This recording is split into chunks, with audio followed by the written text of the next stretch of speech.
Financial Planner Life, welcome back to this week's episode. And what a corker it is. I am joined by Phoebe Ellis from First Wealth, which are a B Corp, where she is a client relationship manager and B Corp leader. It's no wonder when you hear her career trajectory why she won Rising Star of 2023 in non-advice from the Women in Finance Awards. I know this will be a very inspiring story of people starting out in their careers and lots of things to absorb from in terms of where to go with B Corp in the business and how to have a positive impact on your clients, on the community, on your workers, and on the planet. I know it'll be a great listen. So just sit back, enjoy wherever you are on your morning commute, or if you're cooking dinner, whatever it is, and enjoy Phoebe's story.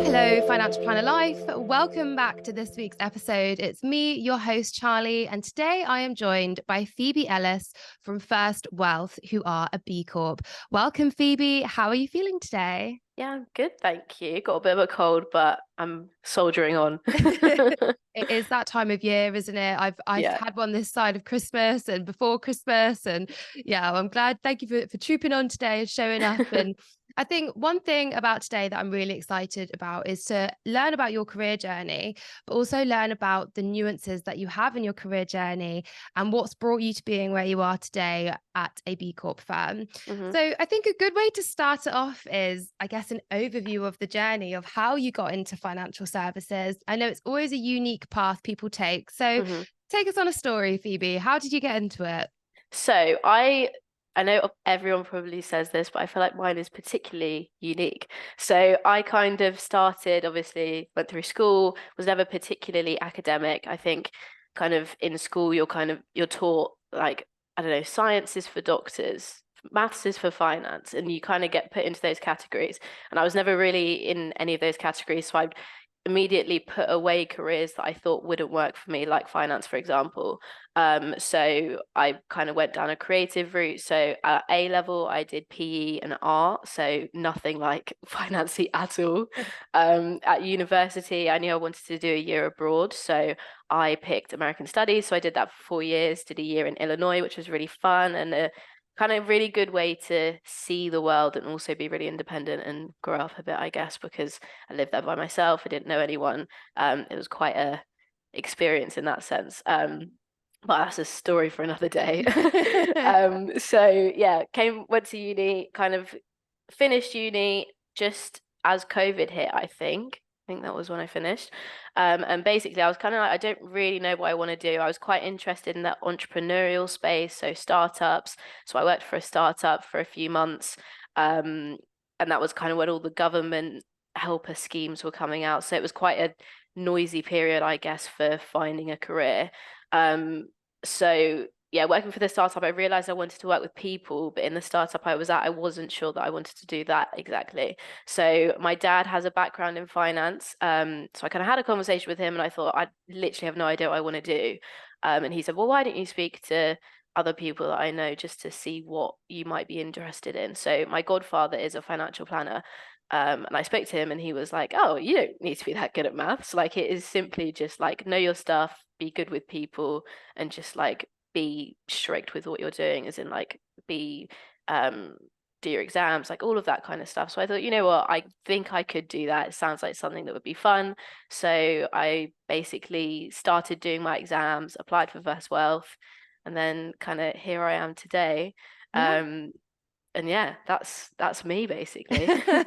I love that you've gone from doing PE and art Yeah. to American studies. And I think it's a common theme as well. People don't think finance is for them because they're not good at maths. hmm Like, I never thought that I'd be working in the finance space ever. I did biology, I did science, I did, hmm zoology, sustainable studies. Like, for me, it was very much the last thing on my mind. And I think hmm people tend to fall, you either are dead set on getting into finance or you fall into it.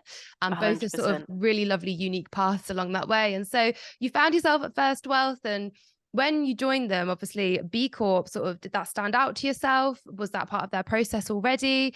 What was it that sort of brought you to First Wealth?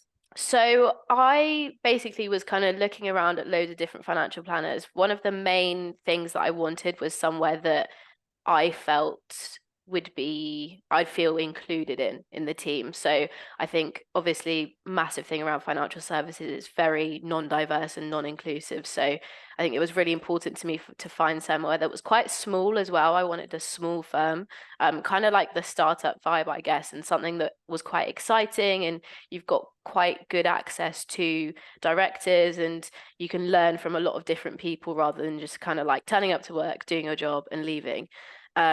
So I think that's where First Wealth stood out to me a lot. Like I loved their website. I loved the people. Like it just seemed like everyone that was working there just loved working there. So I was kind of like stalking everyone's LinkedIn to be like, what do you think about it? And then yeah, luckily, well, actually at the time there wasn't an open position, so I emailed the people operations director. I was like, hi, I'd be really interested in working in financial services. Would you have a conversation with me? And then they were like, oh, we're opening up our client relationship manager role, which is the role I'm in now. They were like, we're opening up applications for that soon, so kind of just stick around and see what happens. And at the time, I was on I can't remember what it's called. It's like because of the scheme that I was on with the startup that I worked with, I was on like job seekers allowance. Yeah.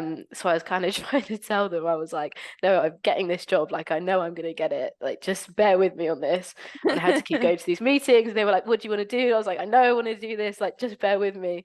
So I think a lot of people say that I'm quite like la-di-da when it comes to things. Like, I kind of, when I'm driven to do something, I will usually get it, Yeah. just because I will put all of my energy into it. And luckily, that's kind of what happened with First Wealth. And when I joined, I think a big part of it was definitely the B Corp thing. I kind of saw First Wealth, and then I looked into B Corp a little bit more because I didn't really know about it.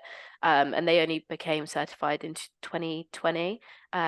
So it was quite new to doing that in the finance space. And I just thought this is like the perfect company to work for. So Yeah. yeah.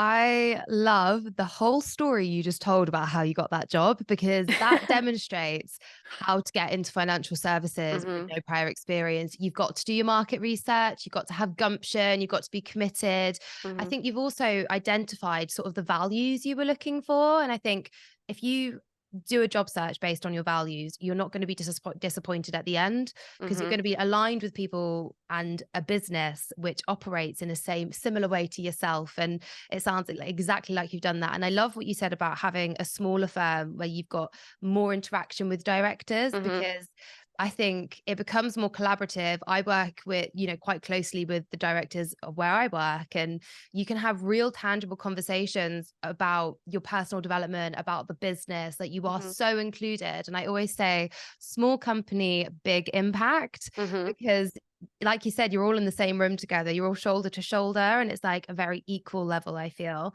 Yeah. And so talk me through your role then. So client relationship manager, did you say? Yes. Yes. Fab.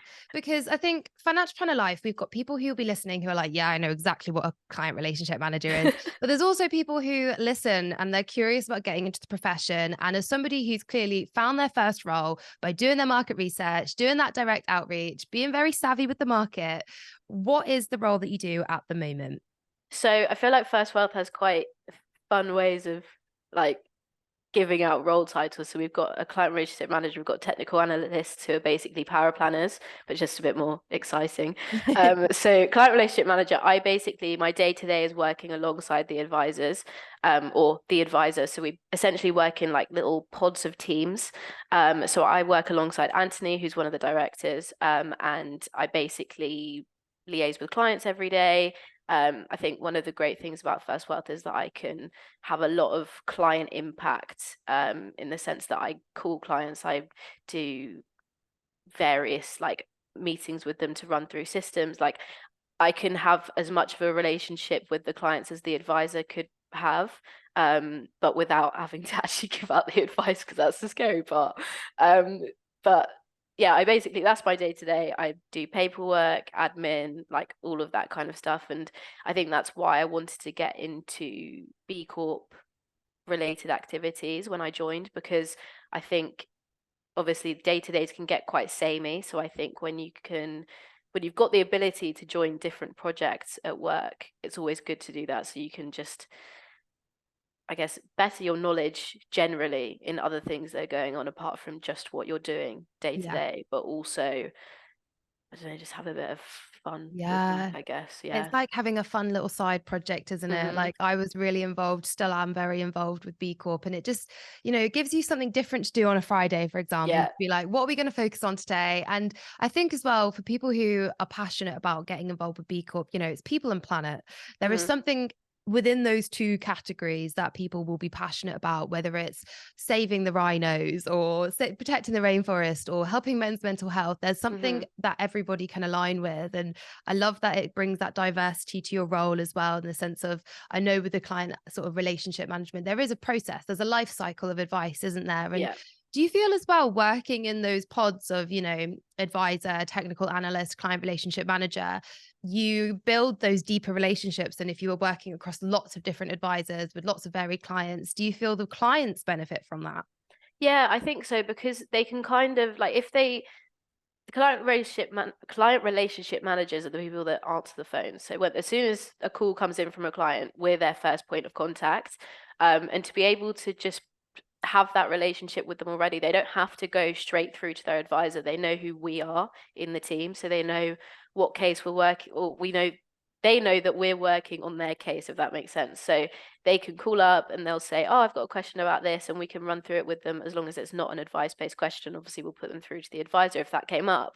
But I think it's really beneficial to have those pods, because you also get a better relationship with the people you work with on the teams. Yeah. And say a client's come straight to you for something, it's a lot easier to just go to know who you have to go to get the answers for that, and then get back to the client as soon as possible. And I think Yeah. it's also just better customer service, I guess, for the Yeah. client, because they have direct access to you, and they can get a response within, I don't know, half an hour if they email us, or even straight away if they email us, and it's a really quick thing that we can just get back Yeah. off to them.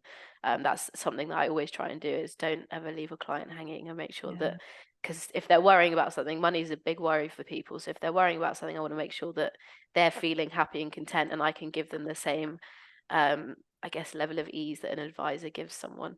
Yeah, I love that. I love that.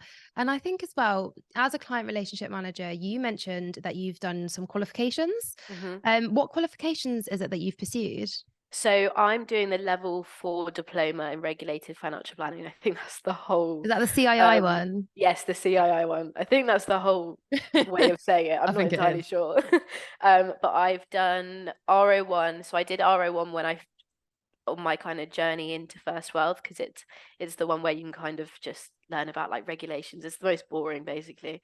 So I did that, and then I've got RO2, RO3, and they're investments and tax, and then RO4, which is pensions, which was pretty hard. I did find, though, with the difficult ones, that they were the most interesting, because I actually felt like I was applying some knowledge. Yeah. Like with protection, which is RO5, I just felt like I'm just like, because it's multiple choice, I'm just clicking a box and just ticking what the CII want. But with pensions and the taxes exam, I actually felt like I was learning something more and then applying that knowledge with the questions. So it's a bit of a weird way of looking at it, because everyone says that they hate those ones, but I kind of like them in a weird way. Yeah. And then I've just recently done RO6, which is my last one. I've had a few hiccups along the way, failed a few. I think I did a post on LinkedIn a while ago just to kind of have some transparency around failing exams, because I've never been particularly good at exams. They're never my thing. I always pick coursework over exams, just because I can't, the stress that it gives me is just not worth it. So this was my second time at RO6, the most recent one I did, and I thought, just because a lot of people at work pass it in one go and that's it. So I want to make sure that everyone has some transparency around the fact that, like, people fail exams. Yeah. Some of the best advisors in the world have probably failed most of their exams, but you have no idea, because they've presented themselves the way they do now. Yeah. Um, so I think that's important. But yeah, I'm hopefully going to be a DIP PFS on the 1st of March. I will keep an eye on the 1st of March. I've got my fingers crossed for you, Phoebe. Thank And you. 100%, everyone learns in different ways. And I think the fact that there's a few different routes you can go down for qualifications. I know people Mhm. looking to get into the profession are very much like, which one do I go for? And the fact that there's a mixture of how they assess you in the CII one, it works for some people, it works for others. I think it's very much the individual learning style. And Yeah. like you said, sometimes life happens. And if you fail something, I always believe it's, some you win, some you learn. Mhm. And maybe RO6 is going to be knowledge that's so cemented in your brain that further in your career, you'd be like, do you know what? Doing that twice has actually been really helpful. Yeah. That's the perspective I try and see on it. It's glass half full, isn't it? Yeah, it is Um, better to look at it like that. yeah. And now that you're sort of immersing yourself, you're almost fully diploma qualified. From your experience, have you, faced any barriers or anything in the profession? Is there anything that you've sort of come up against or, how have you felt with that? I don't know. So I think in terms of barriers, I'd say the exams have been my biggest barrier. Just basically trying to get through them, and actually probably what I'd say is when I first joined, my whole goal was to be an advisor. And I'd say probably by my third exam, I was like, I don't actually think I want to do this anymore, mainly because I just don't want to go through the full chartered exams. And I also know that there's some really good advisors out there that love working with people and absolutely like that is their passion. And I would rather leave it to them to do something that they really love I think I could do it. I could do it well, but I don't think I'm that passionate about it to be like that's going to be my thing. Yeah. So I'd say that's probably been a barrier of mine because working out what to do next is the problem. Um, I'm interested in the entrepreneurial space, but it's just kind of looking into different things to do. And obviously, that's why I've got more involved in the other projects. So, B Corp, Yeah. Thrive, which is our financial education platform, getting more involved in those kind of things and seeing, I guess, managing projects in a way. I don't know. It's just trying to see what different things might excite me or interest me in a career Yeah. going forward. But finance is still enjoyable and I still Yeah. do like the day to day, but there's just some people that are wired to be advisors and that's not Yeah. me. I also think that it's takes a lot of inner self-reflection and, Hmm. a lot of honesty with yourself to look at, okay, I set myself this goal. I want to be at this place in this number of years. And everyone thinks getting into financial planning, Mm, I'm going to be an advisor or I'm going to be a power planner. But there's so much space around that hmm. can be filled. And there's so much impact you can have that doesn't have to go into those two channels. Yeah. And okay, let's dive into it then. You are not just a client relationship manager, but you are B Corp leader, if I'm correct, for Yes. First Wealth. And I think people who listen to the podcast, we're a B Corp at Financial Planner Life. They're very aware of what it involves. But Hmm. it's, for those that are listening that maybe don't know it, it's a certification you can do. And the best way I describe it is it's almost like an organic label for a business. If you buy organic fruit and veg, that soil has been tested to the nines to make sure it's of a very high standard. And that's the same for B Corp. It puts a business through a very strict and very thorough accreditation process with 5 sections that you go through, something like 250 questions if you include all Yeah. of the disclosure questionnaires at the end. And it's, in my opinion, it's a surefire way to be able to look at a business and go, right, I know that they care about all the good stuff. They're having a really positive impact on both people and planet, and they're doing their best to constantly evolve and give back to people, to the planet, to the community, to the profession. So for yourself, obviously, I think what's really unique as well is I've spoken to a lot of people involved with B Corp who are the business owners, Hmm. people who decided to set up a business and make it B Corp. And I think it's really empowering to see somebody who's at the level you're at, where you're a client relationship management manager and you're getting involved, you're Mm, given a platform, you're helping, you're leading, in this area within the business you're sat within. And I know there'll be many people listening who mm. maybe they're a power planner, maybe they're even an advisor, and maybe they're an admin and they're sat within a business at the moment and they think, I care about this, but I just don't know how to get involved. So how was it that you got involved with B Corp at First Wealth? So I'd say probably 3 weeks after I joined, or 2 weeks even, I was like, I want to be part of one of the kind of side teams alongside what I do day to day. So in that, I joined B Corp, and there was 4 of us in the team at the time. It was 2 of the directors and then myself and another technical analyst. So we all basically would meet every month and just kind of run through what the B Corp plans are, basically just same most weeks essentially. And it was kind of in the run up to recertification, we were just looking at different things that we could do to get better, I guess. And what I started to see was that we obviously we're all really, really busy. So get to the meeting and it's it's one of those things, when you're sat and you see like that 15-minute meeting notification and you're like, oh, I haven't prepped for this. So Yeah. you have to be like, okay, what can I do, what can I bring? And people turn up to the meeting and we just kind of like, okay, that sounds good, let's do that, yeah, fine, next. And just carry on with our day to day, because obviously we're here for the clients and that's the main part. So B Corp kind of took a back step in a way because it wasn't our main focus when we're not recertifying that year, if that makes sense. So that's kind of when I joined. And then so I approached the directors and I kind of said, look, I love the CRM role, which is client relationship manager. I'm just shortening it. I feel like finance loves 3-letter abbreviations. They love it. So yeah, CRM. And then I was thinking, I think we need someone who focuses on B Corp, and that person is me, basically. So I Yeah. came to them with this full like job title, job spec, everything like that. Like you can probably tell by now I'm quite a I love directed it. driven person. So I came to them with the idea and I just said, look, I'll manage B Corp, I'll run everything, I'll manage the recertification. I just think we really need to be having a focus on each pillar. So there's 5 pillars of B Corp. They're community, social, customers, environment, and Governance. The one governance. I always forget, Yeah. governance.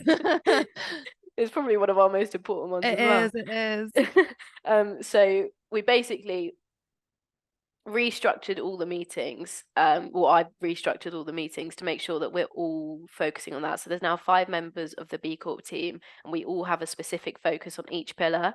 And I think I basically just tried to prove to them that the B Corp leader role was needed by driving the recertification, by making sure that every point that we make in the meetings are always delivered that week if it's a quick win or even post meeting, and just kind of make sure that they understand that this is something that's really needed. And even I guess getting opportunities like this, coming on your podcast, is one of the ways where we can make it more obvious that we're a B Corp and kind of be that B Corp leader in the finance space and try and make sure that people look at us as a, I guess, big name in the B Corp finance world. Yeah. So that's kind of why I focused on B Corp leader and how I got the role, I guess. But Yeah. yeah. And I think, for anyone listening who thinks B Corp taking a back step, it happens. Like, Mhm. you think of your day to day, right? And particularly if, directors are the people that's brought B Corp into the business, directors have so many things. Any director listening is going to be like, absolutely, my diary is chock-a-block. And I'm sure they appreciated that Mhm. you came along and was like, right, I've got a job spec, I've got a job title, I've got a plan, like, just let me manage this. And the fact that you've got one person for each pillar means that you've got some ownership over each area Mhm. from one person. So it's not all just on yourself, which I think is great. That sounds like a great structure to be able to orchestrate success within it. Yeah. And I also think when it comes to B Corp, what would you say are some of like the biggest successes or like things that you're most proud of that First Wealth are involved in, just to really highlight some of the positive impacts that people, businesses can have when they are a B Corp, whether that be with the clients or with the company culture, with the benefits, with community outreach? Like, what are some of the biggest wins that you've had with the B Corp process at First Wealth? So I probably say we've So last year we had a massive focus on the environment. I think there's a lot of noise around net zero, and a few years ago, a lot of companies made the goal of being net zero by 2030. And I actually don't think a lot of them understand what that means. So we basically, me and my colleague who was working on B Corp with me at the time, did a deep dive into net zero. Like, he's very environmentally focused, and he even was like, I literally have no idea what this is, reading through papers and papers of stuff. And we had a few conversations with some companies that are based on environmental things, so ecology and eight versa. And we were like, please, could you just like dumb down net zero as much as possible? They basically said that being net zero means that you have to offset 90% of your emissions from your base year. And then the remaining 10% can be carbon avoidance projects. So essentially, because we hadn't been calculating anything since our base year, we've progressed a lot since where we would have started. So we've gone to flexible working, which takes down our emissions. We've gone to we've got an 100% renewable energy provider. We recycle all our waste, like all of that kind of stuff. If we'd set our base year before that, we could have reduced by 90% very easily, I guess. But because if we were setting our base year off of this year, that would be incredibly difficult, because we can't basically get everyone to walk into work and like live with no energy. So we basically realized it wasn't possible for us. And we took the route of going, okay, because we can't necessarily be net zero, now what can we do instead? So we've met with different companies, and 8versa have helped us a lot with setting a low carbon initiative for us that we can go to. So we're still going down the route of being less carbon based company. I don't know all the lingo, so I'm just trying to like move around it. But essentially, that's the kind of not recertification. That's the kind of, I guess, award we're looking at, and thing to work towards, rather than being net zero. And I'd say that has probably been the most rewarding part so far, because it's one of those things where we've had a goal and we've thought, okay, let's deep dive into what this goal actually means. Oh, we can't make this goal. Now what can we do to get there? So and because it's quite rewarding, because I literally had no idea about it before. Yeah. So I think learning about that, and then also having an open and honest conversation to different companies and people to say, look, this isn't actually something that we can do anymore, but we're doing something different. I think that makes us quite powerful in the space. And yeah, that's probably been the most rewarding part. And actually, we've got a diversity and inclusion policy now, and an environmental policy. So I think getting all those things in place last year was our main goal. And now we're doing philanthropy. Well, our focus this year is philanthropy and workers. So we're looking at lots of different exciting things. And it's our 15th year. Yeah, So that's very exciting, philanthropy and workers. I feel yeah. like workers is also, particularly if people get involved with B Corp, you are having a very tangible impact on the environment you work within. Mm-hmm. I know when we were going through the B Corp process and we were looking at workers, there was so much we were already doing that hit the Mm-hmm. markers of B Corp. But then there were other things, and it was like, why don't we have a breastfeeding policy? Yeah. Like, why do we not have that? Why have we got, why don't we have equal maternity and paternity? Yeah.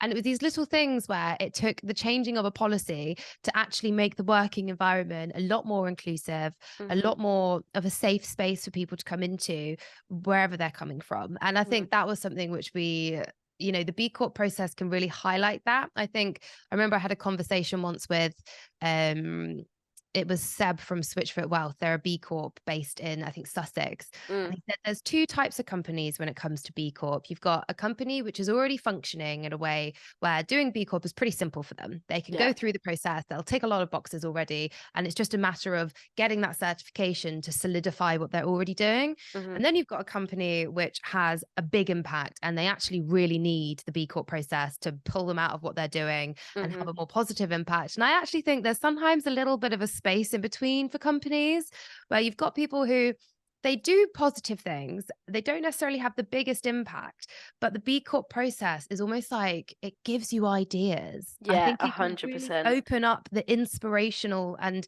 it can really inspire you to bring a conversation to light and say, okay, why don't we initiate this every year? Or, I know that with Financial Planner Life, where I work, it's a case of we have every year we have an endurance fundraiser. Hmm. And that's not only is it something that's going to help our mental, physical, sort of emotional well-being going through a physical endurance sort of fundraiser. 3 peaks in 24 hours was quite the journey. Wow. Yeah. And we were very lucky. I don't know if you've heard of Russ Cook, who's currently running the length of Africa. He's called Hardest Geezer. I think so, yeah. Yeah, he was the one who took us up the mountain. It's so wild when we think about it. Wow. I know. But the fact that I went through that process, I actually look back on it so much to be like, that has taught me a lot. But also we Hmm. still raised something like 4,000 something pounds for the running charity, which is a great charity that supports young people with mental health issues by getting them into running. So it makes sense that Wow. Russ is now running the length of Africa for running charity. Yeah.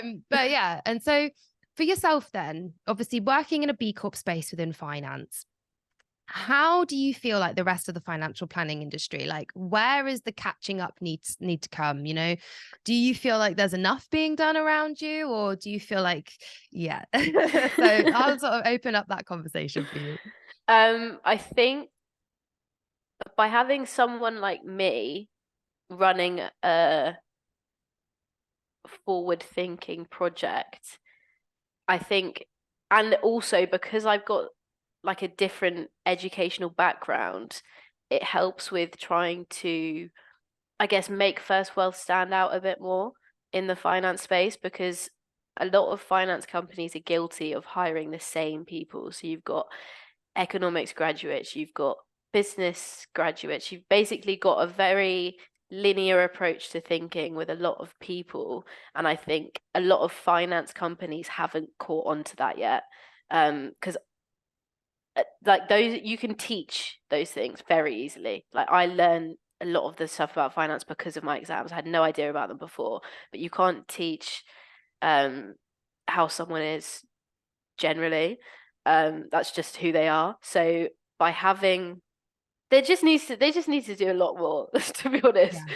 Like even looking at, because I don't look at a lot of different companies day to day, but just generally when we recently had our summer internship applications come through, and just looking at the range of applicants we get, it is very similar. Just in terms of education. We did no name CVs, so I can't base it off of type of person, or in diversity wise, but we had very similar people. They went to university, they um have had a few like work experiences with JP Morgan, they've done economics, they've done all these things that would think, oh my God, amazing, this is Yeah. exactly the kind of person we need. um and I think that's where finance needs to change. I think people need to know more about the fact that you can get into this space without having that background. And that's on the onus of the people that are at the top, that can say, look, I don't know, there might be some directors out there that might have done the same kind of like education that I did, and they're not shouting about it. And I think it's really important for them to shout about that so that they can get those people in the space. And I think one of the main things that I want to do with my time in finance is to be that person that someone can look at and go, oh my God, I could do that. Like she looks like me, she's got a similar background to me, I can do something that she's doing. Which is why I want to be as, I guess, visible as possible. Um, which was great, the fact I won the Rising Star of the Year on advice, because that I love that for myself, the fact that I won that, because like looking back on where I started, I'm like, there's absolutely no way. Like my maths teacher would be like, what in the world? Can't believe she's won that.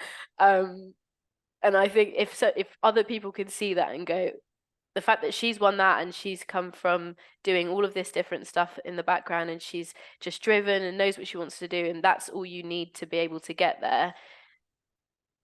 Yeah, I've waffled a lot, to be honest, in that No, sense, that's all but good waffle. yeah, I just think it's on the onus of the people in the industry particularly at the top, to make sure that they're talking about their journeys in, which is again really good that you've got this podcast that you're kind of asking people these questions. And they just need to be vocal about the facts. Vocal honesty, like honesty is the biggest thing. Failing exams, all of that stuff. Yeah. Yeah, they just need to make the space more available. But I actually think that a lot of people in finance don't want other people in here, if that makes sense. Like careers wise, I think they just want pretty linear thinking people, just because that's what they know. And it's more, I guess it's probably the unknown, or someone coming in and thinking of a different idea than what you thought, and it might be undermining, I don't know. But I think Yeah. that's what's really important, because a lot of different sectors have gone that way, where they've, like marketing, you could literally have any background in anything and get into marketing, so why can't finance be like that? Yeah, 100%.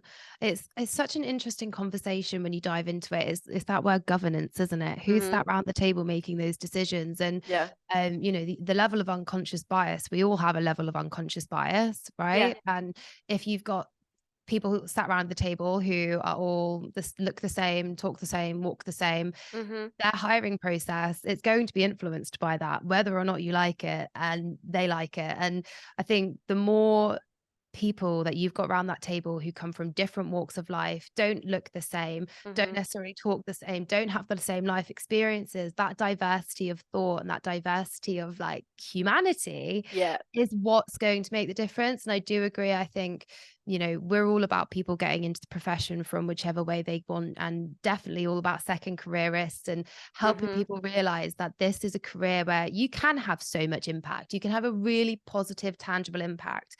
And particularly when you work somewhere that's a B Corp, not only do you show up every day and you help clients with their financial plans, but there's enough framework around the business that when you go home at night, you've also helped, plant trees with Yeah. ecology, for example. You've also helped with the philanthropy you're doing.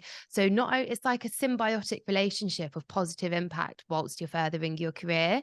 Yeah, I'm And such an advocate for diversity of thought. Like that is one of the main things that's lacking in this industry, and it's so important. Like we had an unconscious bias training session recently, and it was really interesting just to, I think people just, as soon as you say you're biased, people are like, no, I'm not. I can't, yeah, I'm not biased at all. It's like you are biased. Like the TV shows you've watched, the way you've grown up, the things that your parents have told you, the things your grandparents have told you, the things that people around you have told you, teachers, everyone has affected your bias growing up. Yesterday, my boyfriend was sorry, fiance, I keep forgetting that. Um, he was saying something like, "Oh, the director, at his work, something something," and I was like, "Oh, did he?" I don't know what I said after it. He was like, "It's actually a she," and I was like, "Ah, yeah, that's see." There's all these things that you just don't. Your brain automatically goes to, yeah. and it's just important to know that everyone has a bias. Not You don't have to be retracted by that. You just go, okay, I have a bias, and I just need to work around how I can change that, because you can't physically change it in your head, but you can think more before you say something to another person, so that you can start to, I guess, adjust your bias in a way that is beneficial. That's great advice. That 100, like definitely. I think as well when it comes to like you said there, director, Mm-hmm. where we did a talk once, I think it was with the CISI to a bunch of graduates or to soon to be graduates. And we said, when you think of a financial advisor, are you picturing a white man in a suit? Mm-hmm. Because that's the scope that it's always been. And not to say that that's necessarily wrong or broken, but Mm-hmm. why can't we then invite more people into this space? And I definitely think it's a direction which is happening. I think there's some great communities out there, and I think Yeah. people like yourself who are, shouting the good stuff and beating the good drum and elevating and raising awareness of the direction financial services should go in. And Mm. one thing I'm curious about as well is you mentioned, was it Thrive? Yes. Which is a financial education platform. And Yes. I'm very passionate about financial education. I remember I once did a poll on LinkedIn, and I'm not sure why I was so surprised at the results, but I said, where did people learn about financial education? And I think I said parents, school, self-study, or not learn financial education. Mm-hmm. And obviously, school had zero. And then I think there was a good amount for parents, and then there Mm-hmm. wasn't that many in terms of self-study, but there was still a good amount. And I just thought, if you've got parents who have wealth, they're going to teach you about wealth. It's a bit Mm-hmm. like financial advice, right? I think it can become a generational knowledge that's passed down through your clients through to their children. And then if you've Mm-hmm. got people who don't have that, it can keep them stuck in that cycle of deprivation. And I'm Mm-hmm. so passionate about it. So tell me about Thrive. So Thrive was kind of born out of one of the directors, Robert Kaplan. He was basically like, is my mission in life to just make rich people richer? And he thought, no, it's not. So he thought, it basically started off as let's talk about money. And it was this like Instagram based platform where we would just post little finance tips. It was kind of under First Wealth, so it was pretty First Wealth branded. You obviously still have to follow FCA regulation in terms of that kind of stuff. So it was a bit more constricting in terms of what we could do. So Thrive then became its own company, Thrive Money, and essentially we created a course last summer where we basically take people through the process that a financial advisor would take someone through, but for a fraction of the price of what financial advisors charge, whether it's fund-based percentages, fee, like initial fee one-offs. It's just completely different to what anyone was doing at the moment. I think a lot of people have coined onto it now. But we basically created that and started selling it to people for £200 initially. And we have an Instagram, we've got a TikTok, and we just kind of post like our thing is to basically make financial education sexy because finances are so boring. Like the last thing anyone wants to do is sit down or even open their bank account. That's the last thing anyone ever wants to do. And what I find really interesting is money is something that everyone has in common. Like it's the only thing that you could talk to anyone in the world about, and you all have some sort of experience that might be similar. And particularly in the UK, no one talks about it at all. Like having any conversation, even during the cost of living crisis, like we're all going through it, but no one's saying maybe we shouldn't go out to dinner. Like that is not a very good financial decision, but we did it anyway. So I think our whole mission with Thrive, yeah, is to make finance sexy and just make financial education more accessible. We've recently changed the price of the course to three installments of £20 to make it £60 overall, because we realized that £200 actually wasn't that accessible for the people that we want it to be accessible for. So we've done talks with Amazon, we've done different I think there was a company called Girls That Invest. I know them. Yeah. Yeah, and we like got in touch with them. Part of their newsletter was us sending out courses for some of the individuals that wanted it. And we've just tried to basically give it out as much as possible. We're changing the way that we're doing it at the moment. We're looking at other ways that we can make it more accessible.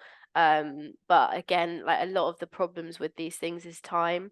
Because obviously, like when you've got day-to-day stuff that you need to do, I really am passionate about financial education, but it's just trying to find a time when you can actually put everything you want into it for the people that need it, rather than just doing it half-assed and I guess just getting it out there just to tick a box of being like, well, we're trying to do financial education.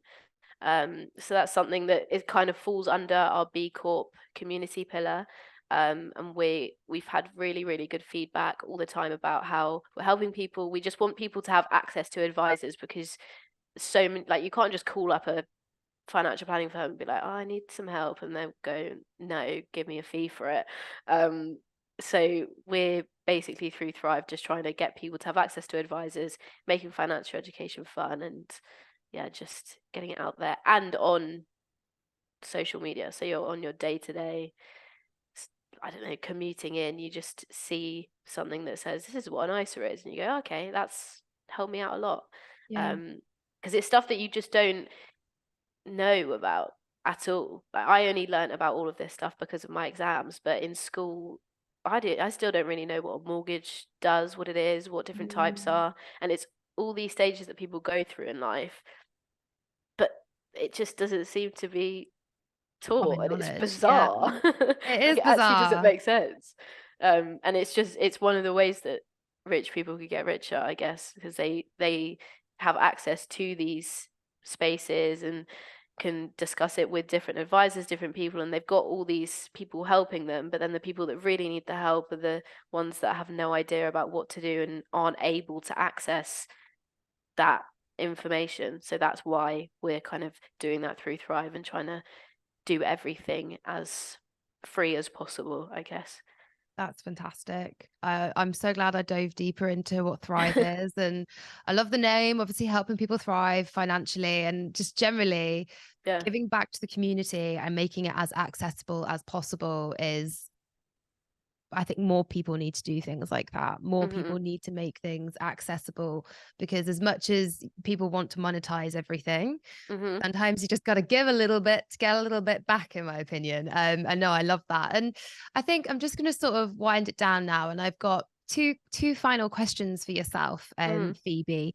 And one of them is, what would you want to see like moving forward in financial planning? What are you hoping to see like changes wise in the next couple of years that are going to make a real tangible difference?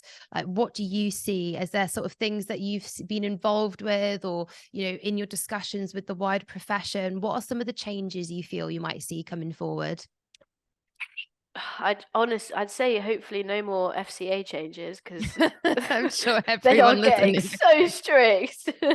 Yeah. And it's almost like it's almost getting to the point where it's coming at a detriment to the clients because you have to go through so many hoops to get, like, we'll do a pension transfer, for example. They're like, you have to have a money helper call, and they're like, well, that's the whole point in us. We're the advisors. Like, that's the whole reason that we're here, so that they shouldn't have to then go through another hoop to get, like, it's just gets ridiculous. But obviously that's not going to change, so I can't change any of that. um I'd probably just say a bit more honesty in the industry, just in terms of people's careers and just being more, yeah, open, like kind of what I said earlier about having a more inclusive space, just making people feel like they can get into a space that's typically not for them, and that finance doesn't have to be like, you don't have to come into finance and be in finance Yeah. roles. You can do marketing, you can do HR, you can do compliance. Like, there's so many different things you can do, and it's just transferring your skills over. And I think instead of people trying to be like, oh, I'm in finance, this is amazing, maybe they should be a bit more like, this is something that everyone can do, rather than this is a very exclusive area that not many people can do, and I'm really good at what I'm doing and no one else can do it because I'm a genius, kind of Yeah. thing. Yeah. I think as well with finance is when you open up those doors and you have more diversity of thought coming through and a more diverse profession, more inclusive profession, when you've got people like yourself who are using money as a force for good, right? You're Mhm. using, not only are you giving back in terms of using a Thrive sort of financial education platform, helping people bolster their own financial education, but the philanthropy you're doing, helping the environment, it's turning financial planning into a force for good. Mhm. Like it's making the profession, you know, I think money is a resolution to a lot of problems, right? And the world at the moment, there's a lot of collective issues that we're going through, and being able Mhm. to apply this profession and have a really positive, tangible impact, 100% that needs to happen. And that comes from openness and honesty of where things might need to change, the Mhm. direction we want to move forward in. And my final question for you, Phoebe, is I think you've obviously come on and you've shared your career story, and I loved it right from when you came in with gumption and you went and approached First Wealth and said, I want to work here, to the point where you went to your director and you said, I've got, I want to manage B Corp. Here's a job spec, here's a job title, even through to sort of the process you've built around that with having each person with 5 pillars and just generally getting involved with so many things. What would your advice be to somebody who is starting out in the profession, who feels inspired by your story, and what is your advice to them on how to bring them, how to present that version of themselves in the working environment, how to have that confidence, how to have that gumption? I'd probably say just don't be scared to do it. I think a lot of my I run off the quote of what's the worst thing that could happen? Like realistically, when you're doing something, what is the worst thing that will happen?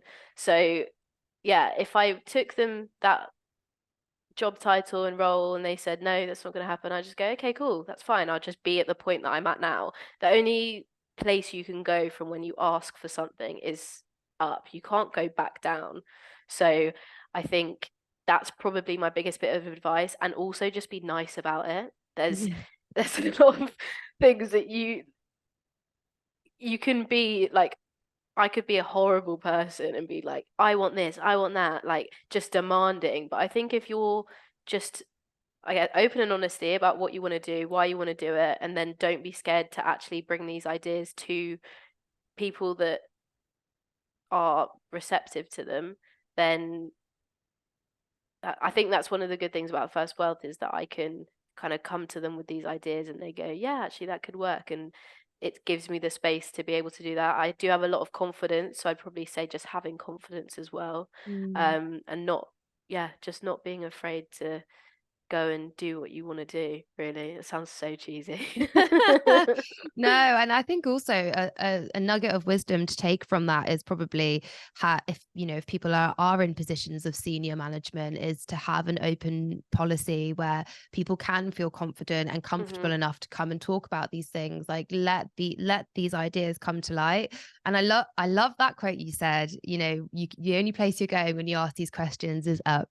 So it's absolutely no wonder that you have won the Rising Award, sort of Rising Star Award with the Women in Finance last year, Phoebe. And thank you so much for joining us on Financial Planner Life. I'm so thankful that you've come and shared not only your career journey, but also what B Corp is like working in financial planning, and the absolute golden nuggets of wisdom you have shared through today. I know this is going to be a fantastic episode for people of all levels, and I'm just very thankful. So thank you, Phoebe. And thank you, Financial Planner Life. This is another episode from me, Charlie, and I'll catch you soon.